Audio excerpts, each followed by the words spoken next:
Amen. Amen.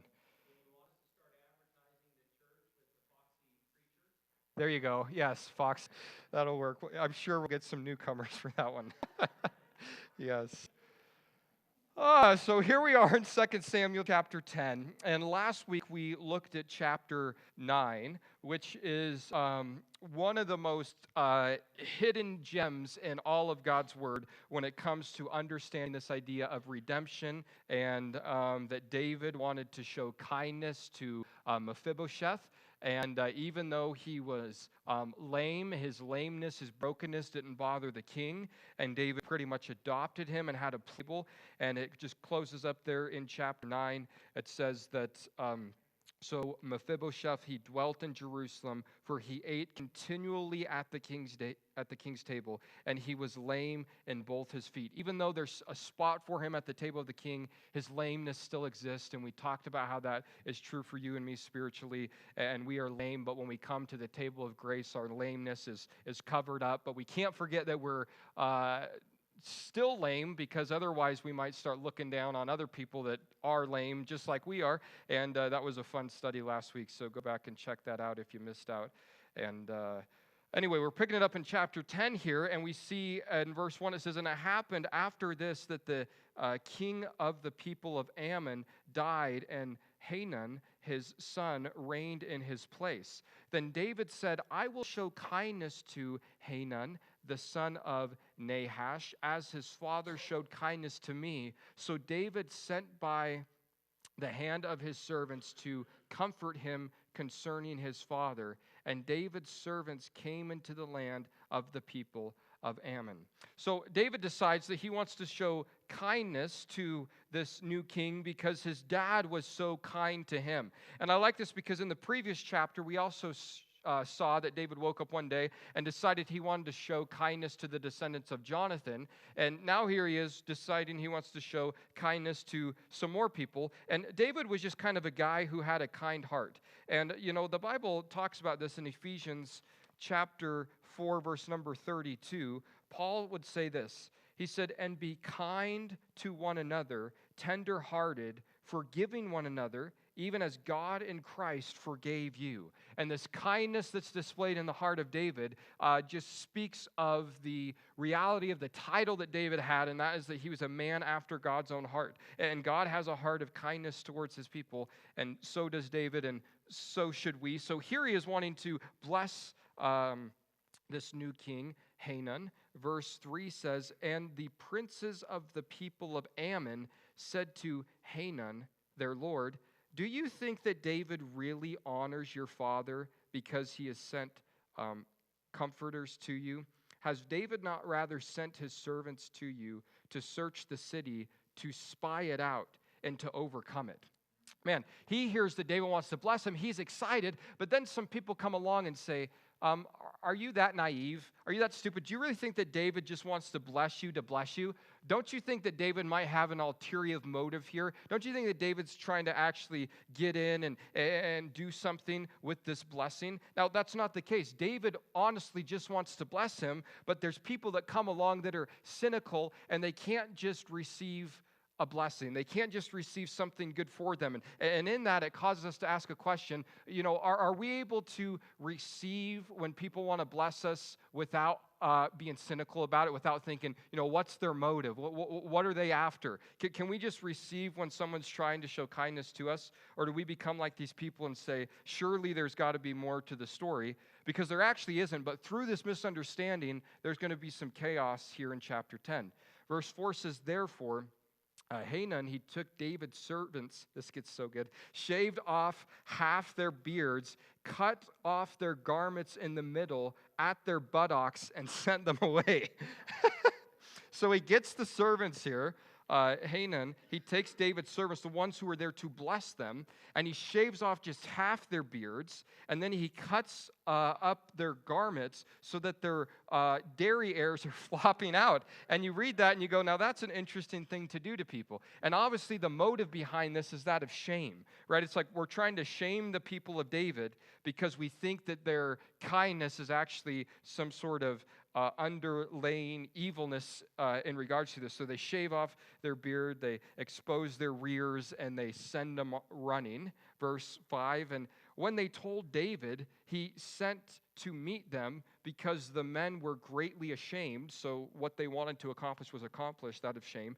And the king said, "Wait at Jericho until your beards have grown, and then return." I like this. He's like, you look pretty goofy. He says, how about you just hang tight here for a couple weeks, let your beard grow back, and then you can kind of go back home. And back in that culture, even today, to Jewish people, beards are a big deal, and to shave off half your beard would be that of dishonor. So he goes, hey, saving public embarrassment, just hang out here for a while, spend some time, get your hair to grow back, and things will be okay. And in this, honestly, I see a beautiful picture of grace, because it's like, here's these people that their goal is just to show kindness, and in the midst of showing kindness, they get not appreciated at all, and done this shameful thing too, but they're able to wait it out, and it gets better. The good news is that hair grows back, right? Whether if it's facial hair or head hair, the hair grows back, and that's a picture of grace, that it's like, just hang tight, and it'll come back, it'll grow back. Some days it doesn't grow back, I hear, eventually, as you keep going, but I'll see. Verse 6 says, when the people of Ammon saw that they had made themselves repulsive to David, the people of Ammon sent and hired the Syrians of Beth Rehob and the Syrians of Zobah, 20,000 foot soldiers, and from the king of Makkah, 1,000 men, and from Ishtab, 12,000 men. Verse 7, now when David heard of it, he sent Joab and all the army of the mighty men. And verse 8 says, then the people of Ammon came out and put themselves in the battle array at the entrance of the gate of the Syrians of Zobah, Beth Rehob, Ishtab, and Makkah were by themselves in the field. And when Joab saw that the battle line was against him before and behind, he chose some of Israel's best and put them in battle array against the Syrians. Verse 10, and the rest of the people he put under the command of Abishai, his brother, and that he might set them in battle array against the people of Ammon. So they kind of divide and conquer as they see that they're surrounded. Verse 11, and they make this great deal as they kind of split up into two teams. It says, then he said, if the Syrians are too strong for me, then you shall help me. But if the people of Ammon are too strong for you, then I will come and help you. Here's the deal. We're going to split up so that we can deal with this thing. But if you see that I'm overwhelmed, you come and help me. If I see that you're overwhelmed, I'm going to come and help you.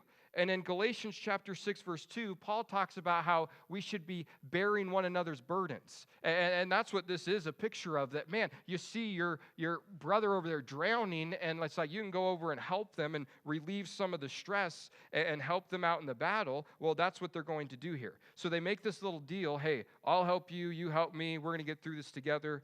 Verse 12, it says, be of good courage, and let us be strong for our people and for the cities of our God, and may the Lord do what is good in his sight. So Joab and the people who were with him drew near for the battle against the Syrians, and they fled before him. And when the people of Ammon saw that the Syrians were fleeing, they also fled before Abishai and entered the city. So Joab returned from the people of Ammon and went to Jerusalem. And when the Syrians saw that they had been defeated by Israel, they gathered together. Then Hadadezer sent and brought out the Syrians who were beyond the river, and they came to Helam and Shobah, and the commander of Hadadezer's army went before them. When it was told David, he gathered all Israel, crossed over the Jordan, and came to Helam. And the Syrians sent themselves in battle array against David, and they fought with him. Now, here's what you have to realize. All of this drama has to do with a misunderstanding, and that was they didn't trust David's motives of him just wanting to show kindness to them, and all of this ends up taking place, and truly that happens over and over and over again in the lives of people. All this chaos can often happen, all this drama can take place simply because of a misunderstanding, and someone misread something or misunderstood something. So verse 18 says, then the Syrians, they fled before Israel, and David killed 700 charioteers and 40,000 horsemen of the Syrians, and struck Shobah, the commander of their army, who died there. Verse 19, and when all the kings who were servants to Hadad-ezer saw that they were defeated by Israel, they made peace with Israel and served them. So the Syrians were afraid to help the people of Ammon anymore. So they have this little battle that takes place, and then that kind of sets the stage moving into chapter 11, which we'll spend a bit of time in this evening. So chapter 11, verse 1. Before we get into verse 1, though, of chapter 11, a little backdrop. Right now in Israel's history, probably the best they've ever been. Militarily, power-wise, land-wise, lifestyle-wise. I mean, they're on cloud nine, the best ever. David is king of all Israel. He's been doing it for at least 10 years. Some scholars think maybe even 20 years. He's been ruling as king, best king ever. Things are good, and it's when everything's going well that chapter 11 takes place. And I think that's important for us to remember before we get into this, because it's when David's doing his best, it's when God is blessing him crazy, it's when David really thinks he's standing firm, when he ends up actually falling. And that's what the Bible says in 1 Corinthians chapter 10, verse 12. It says, be careful if you think you stand, lest you fall. Be careful when you get to that point of, I got this, because you probably don't got this. And it's right about that time when you say, I got this, when you say, I got this, and you fall. And that's what's going to happen right here with David. He's going to get lazy, and because he gets lazy and he lets his guard down, it opens up the door for him to do some of the most stupidest stuff that any guy could ever do, and he does it very well. David does stupid well. So as we see this here, we're going to see one of the heroes of the Bible. Outside of Jesus, David is the most mentioned in the New Testament. He's a hero of Judaism, best king in all Israel, a man after God's own heart. He's had all these battles, not perfect by any means, but a great guy, and he's going to fall hard. As you study the Old Testament particularly, there's only two characters that actually are not talked negative about, that their sin is not recorded. The first is Joseph, there in the end of book of Genesis, who's a great picture of Jesus. We don't see any shortcoming in Joseph, and Daniel is the other one. Daniel is just a very stand-up guy as well. And David had great potential, but he has this big fall when he lets his guard down. So chapter 11, verse 1 says this, it happened in the springtime of the year, at the time when kings go out to battle, that David sent Joab and his servants with him and all Israel, and they destroyed the people of Ammon and besieged Rabbah. But David remained at Jerusalem. It's springtime, and you know what springtime means, battle time, right? That there were seasons, and springtime, you do your spring cleaning and you do some battling. And just like we have hunting season, they would have battle season. It's like, well, you know, the snow's melting off, spring's in the air, let's go out and fight our enemies. So they're out doing their battle season right now, and David sends his general out, who he trusts there. It tells us there in verse number 1. And David sent Joab and his servants, the army, out to fight against the people of Ammon. Now, here's the thing, though. David remains back in Jerusalem. Up to this point, David was kind of a big shot military leader. He was the one who would lead the charge, and as a king, he wasn't afraid to lead by example, even in the face of war and coming against the enemy, and he would always be involved in this stuff. But now that, it's become so established and Israel's doing so well, David says, my guys can take care of this. I'll stay back at the ranch. I'll stay home in Jerusalem. Now, here's the thing. If David would have been in battle fighting with the guys, none of the rest of chapter 11 would have taken place. And this brings up an interesting idea of the first reason why David gets himself in trouble here in chapter 11 is because he has idle hands, right? He should be out doing something. He should be out with the people. But instead, he's sitting back, he's twiddling his thumbs, and you know the saying, right? Idle hands is the devil's playground. And here he is not having a real purpose in the day-to-day life right now, and he's going to find a purpose, and it's a bad purpose for sure. So verse 2 says, "Then it happened on the evening that David arose from his bed and walked on the roof of the king's house. And from the roof he saw a woman bathing, and the woman was very beautiful to behold." Well, as all the men pretty much in the city of David are out fighting, David's one of the only guys left back in the city, and he's up on top of his rooftop after he wakes up. Notice what it says in verse 2. "Then it happened one evening that David arose from his bed," and you go, why is he getting up in the evening time? One, could be because he's lazy. Two, could be because it was a hot day, so he's taking a nap during the hottest part of the day, and he's getting up as it's cooling off. Not quite sure, but he gets up at evening time. He goes up on the rooftop, which would be like the balcony, and you can kind of oversee. And as he's overseeing the city of David there in Jerusalem, over yonder on top of another house is a lady who's taking a bath. And you say, now, what's that all about? You know, should she really be outside flaunting herself publicly? Well, it could be that she's not concerned about it because she's thinking all the men are at war. So she's, has her guard let down because she just thinks that maybe kids and other ladies are around. So she's not really thinking that some guy is going to be across the way with his binoculars watching her. So she's not real worried about it. So her guard's not maybe as up as it would be if everyone wasn't out fighting. That could maybe be what's taking place here. Maybe it was custom for her to go out on her rooftop and bathe. Not quite sure, but here she is. And we know something about this lady, the end of verse 2. It says that she was a beautiful lady to behold. And one thing we know about David is David was a sucker for the ladies. He's got a problem with the women, and as he sees this is going to be a big test for him. Now you say, how does this work? Well, I have a picture here, two pictures actually, of the city of David, so you can kind of understand if David's on his housetop overlooking the city, kind of how it would be very natural for him to just be able to see onto the roof of the other houses. So this is the city of David today, and you see how it's just built on a hillside, and actually several interesting things about this. I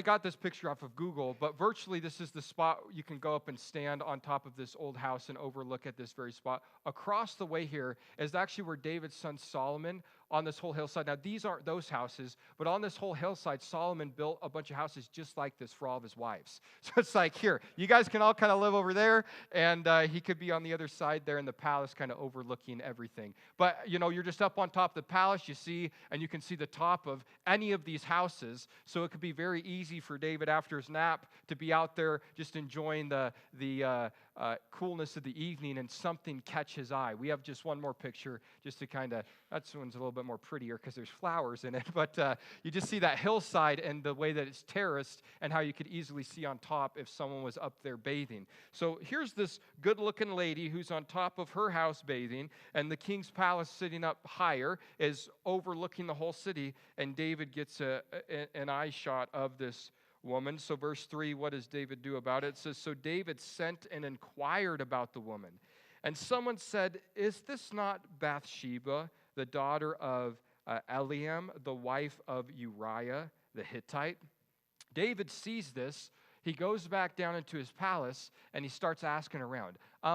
Who lives over there, right? He's like, does anyone know the name of the lady that lives there? And why? I'm just curious, right? And he does some homework, and sure enough, he finds out who this lady is, and he gets her name. And the name of her is just so ironic that her name is Bathsheba, right? And she's bathing on top of the roof when David first sees her. And here David is, and he has a choice to make. And instead of seeing Bathsheba bathing on the roof and saying, now that's interesting, and going back into his palace, he inquires of it. He digs deeper. He wants more. He thinks that he has a shot with this lady. So as he asks around, who is she? He finds out her name there is Bathsheba, the daughter of Eliam, the wife of Uriah the Hittite. Now, Uriah the Hittite, 2 Samuel chapter 23, verse 39, is actually one of David's mighty men. He's one of David's star military leaders in his army. So this makes this whole story just even more personal with what's getting ready to happen here. And now, whoever is reporting back to David who Bathsheba is, I think he knows David. And I think he knows that David has a problem with the ladies. And it's almost as if this person who's bringing this information back tries to help David out with throwing some hints in there. As David is now got one thing on his mind, and that's Bathsheba bathing, this person says, her name is Bathsheba, and just so you know, she's the daughter of someone, right? This woman you're lusting after, she is the daughter. She's got a dad, just so you know. And anyone you look at lustfully, they're a kid to someone. So he tries to throw that in there to try to pour some cold water on David, but that doesn't quite work. So then he also says, and she's the wife of Uriah. So there's two things that he's tried to use to bring David back to reality to get him thinking straight. But David is pretty focused on what he thinks he's ready to do here. And in this, we see that David's eyes have seen something that he desires, and he's wanting to go for it. And in 1 John, it tells us this about sin. 1 John chapter 2, verse 16, it says, "For all that is in the world, the lust of the flesh, the lust of the eyes, and the pride of life, is not of the Father, but it's of the world." And here David has a lust of the eyes and a lust of the flesh, and he wants to go for it, and he's doing whatever he can to try to pursue it, and it's nothing new. It's the very same thing of the very first sin back there in Genesis chapter 3, verse number 6, when Eve partook of the fruit that she shouldn't have. It says there in Genesis 3:6, "So when the woman saw that the tree was good for food, that it was pleasant to her eyes, and the tree desirable to make one wise, she took of its fruit and ate. She also gave to her husband with her, and he ate." She sees it. She knows it's desirable. The lust of the flesh, lust of the eyes, pride of life, and they partake of that fruit together, causing the first sin of disobeying God. So it's nothing new under the sun. The same tactics the world, the devil uses back in the Garden of Eden against Adam and Eve is the same things he used against King David here in the city of David, is the same thing he's going to try to use against you and me every single day of our lives. So we should be able to expect some of this stuff as it goes. Notice here, David, he sees it, he wants it, and he's going for it. He's pursuing, he's inquiring about what he can do with Bathsheba, how he can address her. Now, as we're going to continue to look at this digression, we're going to see that David has plenty opportunities to take off-ramps of the sin that he's heading towards, but instead of taking those off-ramps, he stays driving down the interstate of sin. And so too in our lives, we have to realize when we're sinning, and we use bad words as Christians. We say that so-and-so fell into sin. You don't fall into sin, you walk into sin. And we're going to see David take every single step to get himself into a very stupid situation. And the Bible tells us in 1 Corinthians chapter 10, verse 13, that no temptation has overtaken you than that which is common to man, and God gives you a way of escape. That if you're tempted with something, God has given you a way out. He's given you an off-ramp to get off the highway of stupidness if you choose to take it. But you can, like David, keep driving past those signs and keep pursuing the lust of the flesh, the lust of the eyes, and the pride of life if you so desire. So that's what he's doing here. Verse 4 says, "Then David, he sent messengers, and he took her. And she came to him, and he lay with her, for she was cleansed from her impurity, and she returned to her house." So he sends messengers. He takes Bathsheba. She comes to the king's palace. They get together. He lays with her. They shack up for the night, and then she goes back to her house, and he stays there. And this is what he thought he wanted, and he thinks he's got away with it. It's fine. Everyone's out to battle. What could be the big deal? Now, notice this progression in David's sin so far. He saw, he looked, he sent, he took, and he laid. and just all of these steps that are adding up to get him to the big one. And that's the thing. You don't step in a big pile of sin all at once. You go at it little by little by little, and before you know it, you're surrounded by a pile of messiness, and that's where David is. And when you think about this, you go, well, wait a minute. It's like when it comes to the flesh, how much is enough? Because David has 7 wives. David has a wife for every day of the week. And it's like, David, aren't you satisfied with 7 wives? We're not even talking about his concubines right now. And no, the mindset, the flesh is never satisfied. It's always just one more, just one more, just one more. So here he tries just one more, thinking he's getting away with something. All is going to be fine. He thinks he can move on. Verse 5 says, here's where things get really complicated for David. It says, and the woman conceived, and she sent and she told David and said, I'm with child. She sends David a little postcard and says, you're going to be a dad. And he's like, ooh, right?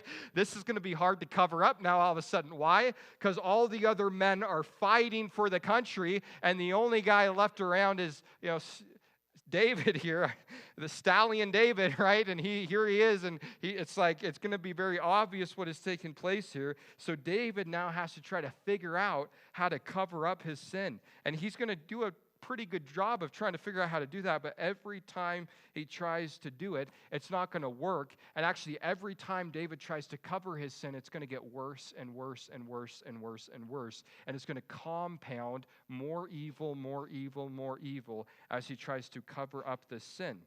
Now, we understand why David wants to cover this up, because that's our natural self. Something in us, when we do something wrong, wants to try to hide it. But Proverbs chapter 28, verse number 13 tells us this, on this idea of trying to cover up our sin or hide our sin. Proverbs 28, verse 13 says, he who covers his sin will not prosper, but whoever confesses and forsakes them will have mercy. So this idea of you're not going to get ahead if you just try to cover it. You need to deal with it, the Bible says. But mankind always tries to cover up sin. It's happened ever since the beginning. Back there in Genesis chapter 3 with the first sin there of Adam, what Adam tried to do was cover his sin there in verse number 7. It says, then the eyes of both of them, that being Adam and Eve, were opened, and they knew that they were naked. And they sewed fig leaves together and made themselves a covering, trying to cover up their nakedness, their sin. Verse 8, and they heard the sound of the Lord God walking in the garden in the cool of the day. And Adam and his wife, they hid themselves from the presence of the Lord. Again, trying to cover their sin even more, among the trees of the garden. And the Lord God called to Adam, and he said to him, where are you? So he said, I heard your voice in the garden, and I was afraid because I was naked, and I hid myself. Notice that word over and over again, hiding. Verse 11, and he said, who told you that you're naked? Have you eaten from the tree which I commanded you that you should have eaten it? And he said, well, someone ate it, right? Just like kids like to say, someone must have did it, right? With the barbecuer that you were telling me earlier, right? It's like, someone must have eaten it. I don't know who. And it's like, well, yeah, it was you. That's how you know you're naked. Verse 12, then the man said, the woman whom you gave me, I love this, the woman whom you gave me with me, she gave me the tree, and I ate it. Verse 13, and the Lord said to the woman, to Eve, what is this that you've done? And the woman said, the serpent deceived me and I ate it. And they just start passing the blame, but they sin, and God knows they've sinned, but they think they can hide their sin, but it doesn't work. Later on when you get to the second book of the Bible, the book of Exodus, Moses, another great leader in Israel, he tries to cover up his sin as well. There in Exodus chapter 2, verse 11. It says, now it came to pass in those days that Moses was grown, that he went out to his brethren and looked at their burdens, and he saw an Egyptian beating a Hebrew, one of his brethren. So he looked, verse 12 says, this way and that way, and when he saw no one, he killed the Egyptian and hid him in the sand, trying to cover up his sin of killing this Egyptian. Verse 13, and when he went out the second day, behold, 2 Hebrew men were fighting, and he said to one who did the wrong, why have you stricken your companion? Then he said, who made you a prince and a judge over us? Do you intend to kill me as you killed that Egyptian? So Moses feared and said, surely this thing is known. He could not hide his sin. He couldn't cover it. Verse 15, and when Pharaoh heard of this matter, he sought to kill Moses, but Moses fled from the face of Pharaoh and dwelt in the land of Midian. and he sat down by the well. Adam tries to cover sin. Moses tries to cover his sin. We try to cover our sin. Proverbs says you don't want to cover your sin. David tries to cover his sin here, and we're going to see that it's not going to work. You don't want to cover it. You want to deal with it, and the way you deal with it, the Bible says, is by bringing it into the light and confessing it, speaking the same about your sin as God says about it. So back there in 2 Samuel verse 11, it says, or chapter 11, verse 6, it says, Then David, he sent to Joab, saying, Send me Uriah the Hittite. And Joab sent Uriah to David. David sends word to his general, the commander of his army, and says, I'm going to need Uriah back at home for a while. And this is all part of his plan to cover up his sin. So, hey, Uriah, come on, you get some leave time, some R&R, come on over. Verse 7, And when Uriah had come to him, David asked how Joab was doing and how the people were doing and how war was prospering. We call this small talk, right? This has got to be kind of awkward, right? Because it's like, I have got your wife pregnant. And he's like, so how's battle, right? He's like, how's the war? How's my general and commander doing? And he's trying to just be nonchalant about it and a little bit of report. And he's like, okay, tell me how it's going. Then he lets him know in verse number 8, it says, And David said to Uriah, go down to your house and wash your feet. So Uriah departed from the king's house, and a gift of food from the kings followed him. Go take some time off, clean up a little bit, wash your feet. Here's some food. I'll send it your way, and just enjoy a few days here in Jerusalem. Thanks for the report. Verse 9, but Uriah, now David's thinking, well, he's been off in battle for months, presumably, and now he finally gets to be home in the same place as his wife. Surely they're going to be glad to see each other, and, things will happen, and then, it'll just make sense that Uriah is the dad, and nothing will come of it. Well, here's the problem, verse 9. But Uriah slept at the door of the king's house with all the servants of his lord, and did not go down to his house. David's thinking that he's going to go see his wife. He doesn't. He stays right at the king's door, right outside, sleeping with the king's servants. And David's like, bummer, his plan's not working. Verse 10, so when they told David, saying, Uriah didn't go down to his house, David said to Uriah, did you not come from a journey? Why did you not go to your house? Haven't you been gone for quite some time? Don't you want to go home and see your wife, he says, trying to kind of encourage this thing. Verse 11, and Uriah said to David, the ark and Israel and Judah are dwelling in tents, and my lord Joab and the servants of my lord are encamped in the open fields. Shall I then go to my house and eat and drink and lie with my wife? As you live and as your soul lives, I will not do this thing. Uriah's a stand-up guy. And this is a dig to David, and Uriah doesn't even know it. He goes, I can't go home and enjoy the comforts of home, knowing that my brothers are out there on the front lines fighting, knowing that the ark of God is in a tent and people are out there fighting, and that I'm going out there to help them. He goes, I wouldn't be able to sleep at night. He goes, no way. And it's like, David didn't have a problem staying back. David didn't have a problem doing all this stuff, but it just shows you how numb David had gotten. Verse 12. David's not done planning. He's got an idea how this still might work in his favor. It says, then David said to Uriah, wait here today also and tomorrow, and I'll let you depart. Stick around a few more days, then you can go back to the battlefield. So Uriah remained in Jerusalem that day and the next. Verse 13, now when David called him, he ate and he drank before him, and he made him drunk. And at evening he went out to lie on his bed with the servants of his Lord, but he did not go down to his house. David goes, this isn't working. What should I do? I need to get this guy wasted. So what he does is he has a big party. He keeps having the guy, pour more wine in his glass. You want more, you want more. He keeps feeding it to him. So now he's just sauced. And David goes, surely now that he's drunk, he's going to go home and sleep with his wife. But he doesn't. He just goes to the same place and he sleeps there with the king's servants outside the king's palace. And the bummer of all this is now you see that drunk Uriah is still more righteous than a sober David. And that's a real problem in David's life right now. Here's a guy who's wasted on alcohol, and he's still making better decisions than David did when he was sober. Well, it goes on there in verse 14. In the morning it happened that David wrote a letter to Joab, and he sent it by the hand of Uriah. David realizes this isn't working. Too much time is passing. The math's not going to add up. All people are going to have to do is go, wait a minute, when was he home? And when was the baby born? And do some math and say, this isn't quite working. So time is working against David, and he knows his sin is about to be exposed. So the only way he can think of to cover this up is to send a letter to the commander, Joab. And the letter here, we'll see what it's going to say, but he's going to say, I need you to have Uriah get killed in battle. Now, the plot thickens in this story in that David writes a letter telling the general, be sure that Uriah is in the front line, then retreat, let him get killed by the enemy. And guess who gets to pack the letter? Uriah himself. Isn't that crazy? I never realized that until I was studying for this time, and it's like, wow, Uriah is packing the letter that's going to have him killed. And he takes it to the general, and it says this in verse 15. And this is what the letter says. He wrote in the letter saying, set Uriah in the forefront of the hottest battle and retreat from him, that he may be struck down and die.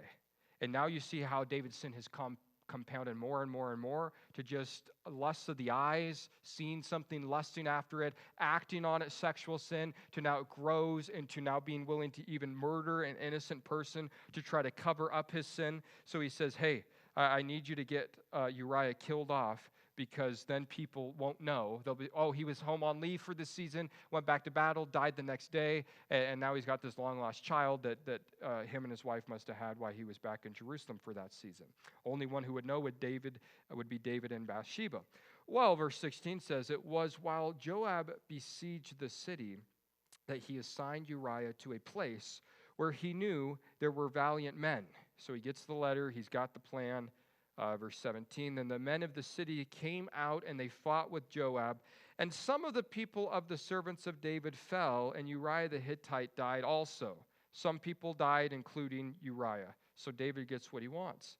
Verse 18, then Joab sent and told David all the things concerning the war. Joab sends his report back to David. Hey, a couple guys died, including Uriah the Hittite. Just wanted to give you an update, blah, blah, blah, whatever. Verse 19, and charge the messenger saying, when you have finished telling the matter of the war to the king, if it happens that the king's wrath rises, if David's upset because of this little defeat that happened, Joab says, say this, and he says, if the king's response is, why did you approach so near the city when you fought? Did you not know that they would shoot from the wall?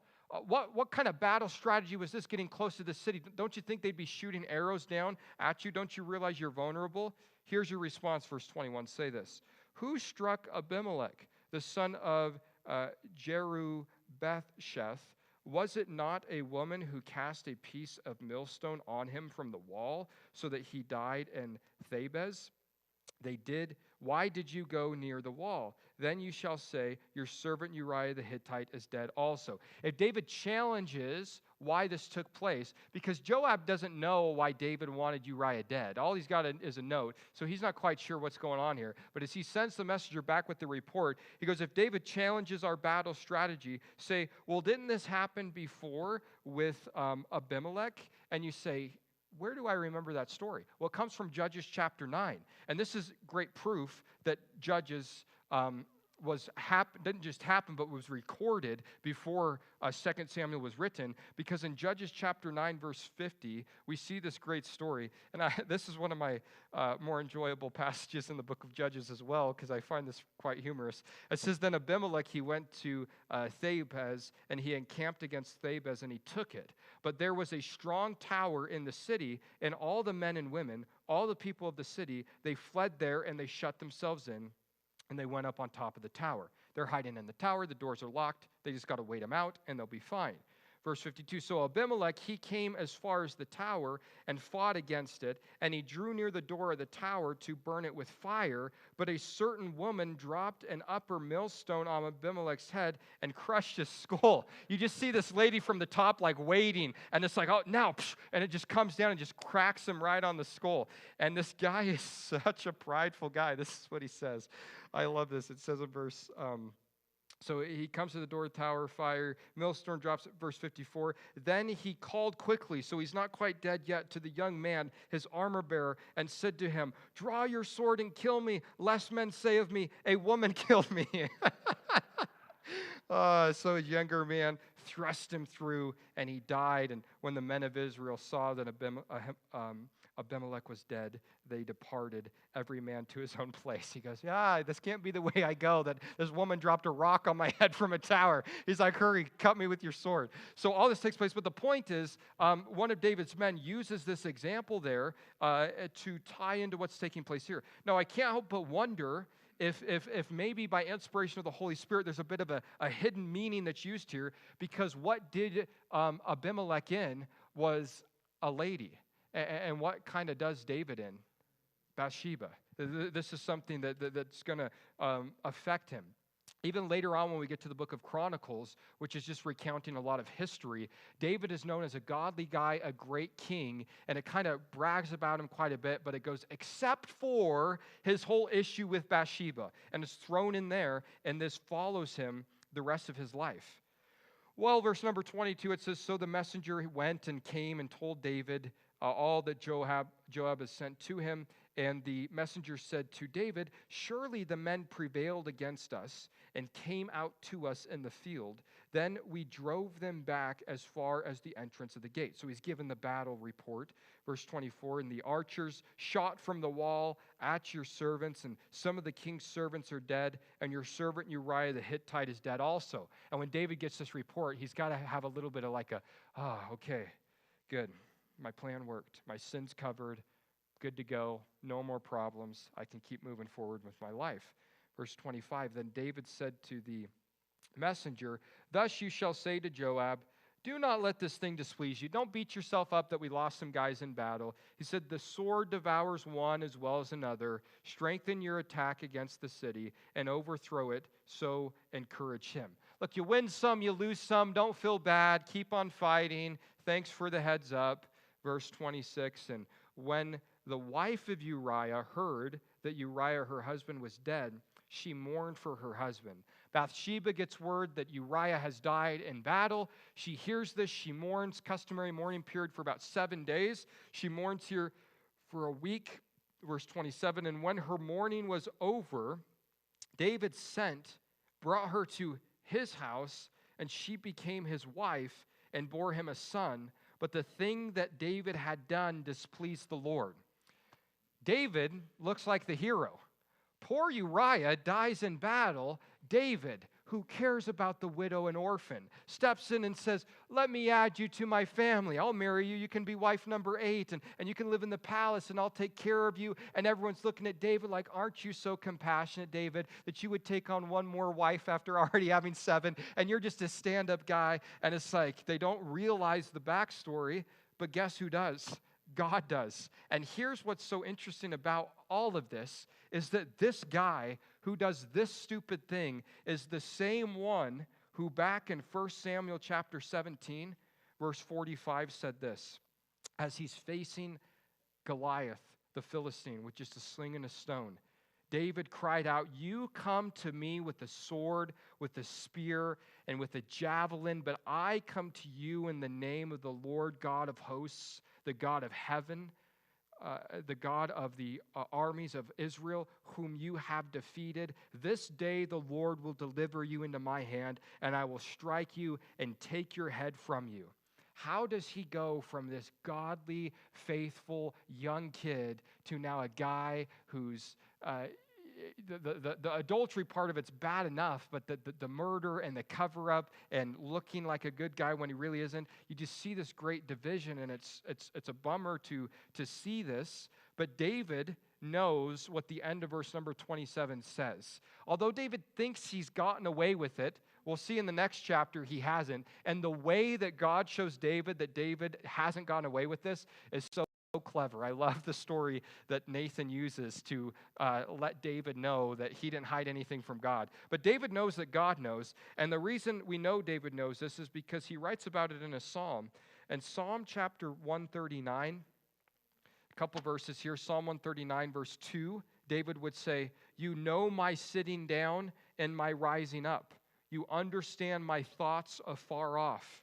In verse 7 of Psalm 139, David says, where can I go from your spirit? Or where can I flee from your presence? Verse 12, he says, indeed, the darkness shall not hide me from you, But the night shines as the day.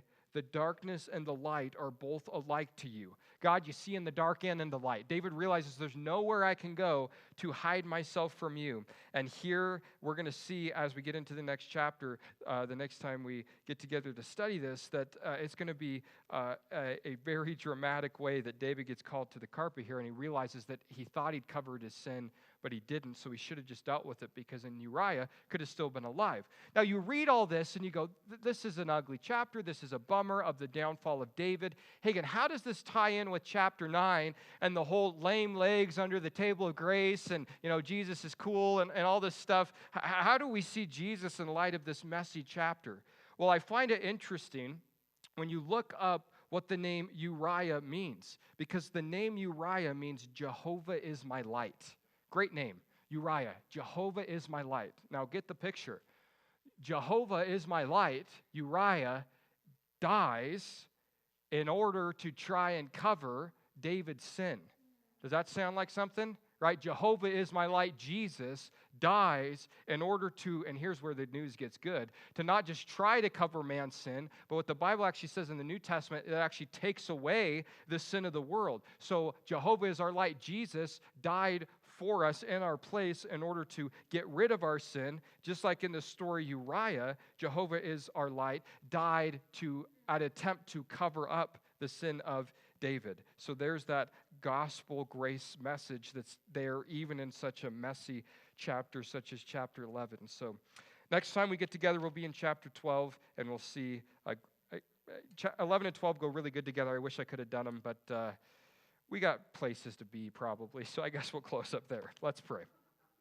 Heavenly Father, God, we thank you for this evening, Lord, that you've blessed us with. And Lord, even looking at a chapter such as these two chapters tonight, Lord, we see David, a heart of wanting to bless and kindness there in chapters 9 and 10, going to a heart of lust, Lord. And we see that the reason why that lust is even possible, Lord, is because it all starts with the eye. Lord, Jesus, you would teach that the eye is the lamp to the soul, Lord, and if the light is bad, Lord, the whole body's bad. And Lord, we got to guard what comes to our eyes. Lord, Job would say that I made a covenant with my eyes that I would not sin against you. Lord, Joseph there, who was put in a opportunity to sin like David, instead of pursuing something with Potiphar's wife, fled from it. He realized, he said, how could I do this great wickedness and sin against God, as he's running out of that place as she's trying to grab a hold of him there in the book of Genesis. And Lord, here's David pursuing something of the same nature. And God, we just pray, Lord, that we would learn from David. Lord, Paul would talk about how he's fought the good fight, he's kept the faith, he's finished the race. Lord, it's super easy to start well. Lord, what's impressive is people that end well. And Lord, we want to be people that end our race well. Lord, we do not need, God, your church does not need any more black eyes from your people. Lord, it's such a shame when we see someone high up in Christianity or some great pastor or worship leader or something that ends up having a moral failure, and it's just a black eye to what you're about, Lord, particularly if it's handled in the wrong way. Lord, if it's done in the right way, it can be a great story of redemption for sure, as we see David's will be. But Lord, we just want to stay away from this stuff. Lord, we don't want to be entertaining it. We don't. If we're going down the interstate of stupidity and we're going by off ramps, Lord, I pray that we would take the next one. Lord, that we would just get off that thing and not keep going down this road that's going to continue to compound worse and worse and worse until we look around and realize that we've walked our way into a really messy situation. God, I thank you that even in this chapter, Lord, we see the gospel, we see grace, and that Uriah, Jehovah is light, Lord, dies in order to cover up attemptedly, Lord, the sin of David. And Jesus, you are the one who died for us to not just cover our sin, but to take our sin away. And Lord, that is what we rejoice in today. Because Lord, we are just as broken as Mephibosheth. Lord, we are just as guilty as David. But Lord, we still have a place at your table like we saw last week. And it has to do with you. So thank you for that good news. So God, just be with us the rest of this week. And God, we just thank you for your goodness. In your name we pray. Amen.